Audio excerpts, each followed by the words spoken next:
with the Great Depression, and I mean, what do you do? I mean, there's no way to really prepare for that stuff when you're a president. No. I'm pretty sure they don't give them a handbook on what to do, No, I don't think Yeah. so. I'm here to sell my framed Herbert Hoover political collection. I purchased it at an estate sale outside of Buffalo, New York. The collection entails 2 autographs from Herbert Hoover and the First Lady, as well as a couple political items and a letter from their secretary. I'm hoping to get $1,000 for my Herbert Hoover and Lady Hoover collection. This is pretty cool. Hoover, he went to Stanford University right when it opened.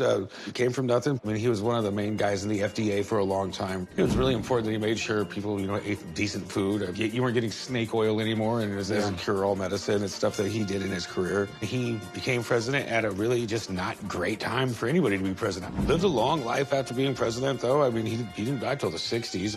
Then you have his wife, Lady Lou, was it Lou Henry? Lou Henry Hoover.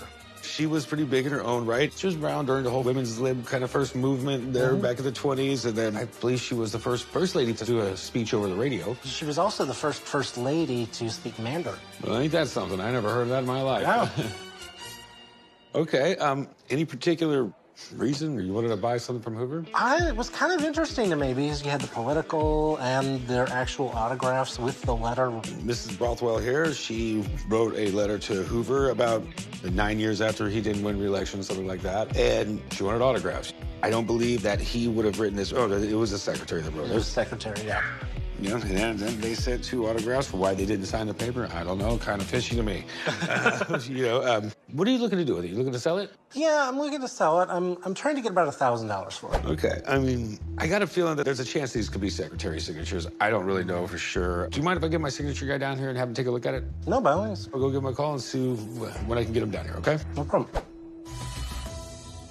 Hey, how you doing? How are you? Good to see you. What's up, Steve? How you doing? Good to see you. The very interesting Herbert Hoover, one-term president. I mean, 31st president, First Lady Lou Henry Hoover.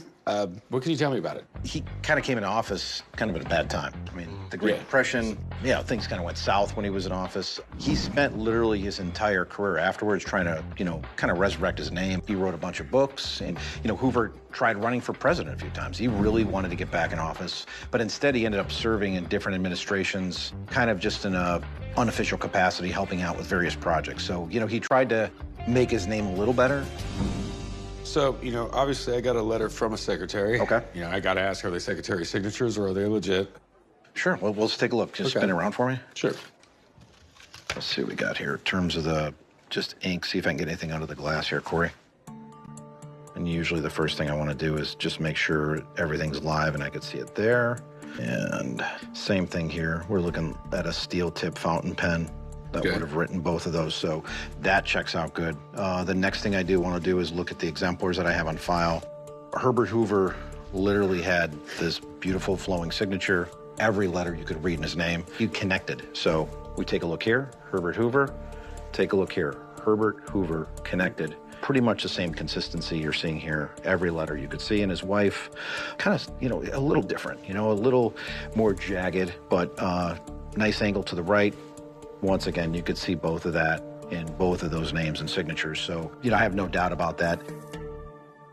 This is something that you would see normally, Corey. It's kind of commonplace, especially some ex-presidents would do that. Calvin Coolidge, Woodrow Wilson, you'd get a nice calling card with their signature on it.